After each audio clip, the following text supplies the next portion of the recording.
I want to just quickly make a few points and then maybe ask a question or two.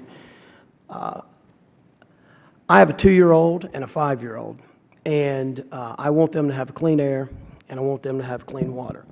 The idea that people on this side of the aisle are anti-regulations per se is just nonsense. That is a straw man drawn up for the purposes of demagoguery. I am for reasonable regulations. I am for regulations that make sense. I am for regulations that don't crush businesses in the name of covering a hypothetical that may never happen. It's the excessive and overly burdensome regulation that we are concerned with. I'll give you an example. And let me just say this, with all due respect to all the occupations of everybody, I'm glad to see that that people are working, regardless of what they do. And I was a lawyer, and I apologize for that. But when I want to know what regulations do to job creators, I ask them, like this gentleman here. They, not people who work in bureaucracies up here, are the experts on how they're impacted by regulations, because they live it every single day. And I just left a room full of 13 bankers, community bankers, small town bankers from Arkansas that are dealing with the nightmare of Dodd-Frank. It is a disaster. They are being punished for something they never did. They were crossing the T's and dotting the I's no matter what was going on in Wall Street, and now they have to hire people to comply with a bunch of regulations that control almost every decision they make. It is unbelievable.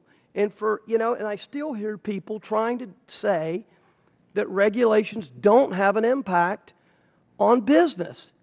It's unbelievable. I went and toured a fledgling business in Little Rock, and it's in an old industrial site.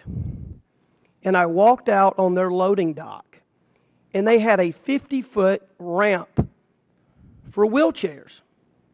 We're all for disabled folks having access to whatever building they need to access. I'm for that.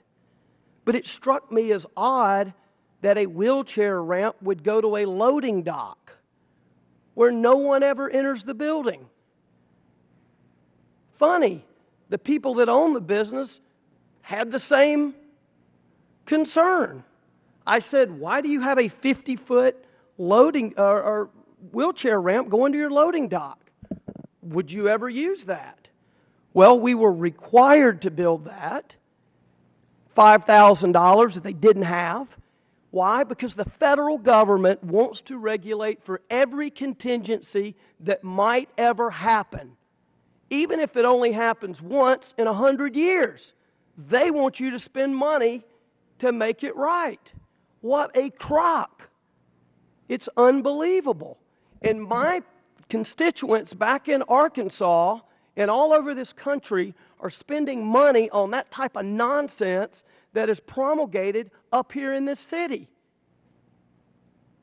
And for people to deny that that has an impact is outrageous. Ask the job creators. I had a conference at the Clinton Library with Democrats and Republicans. I invited business leaders, big business, small business, you name it. The number one problem they said that was serving as an obstacle to job creation was economic uncertainty created by overregulation from Washington. Period.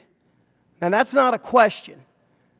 You know where I stand on this, but I'll just tell you, I am so sick and tired of hearing people say that regulations are job creators. I understand that regulations are needed in some areas, and I'm for common sense regulations. But that's not what we're talking about.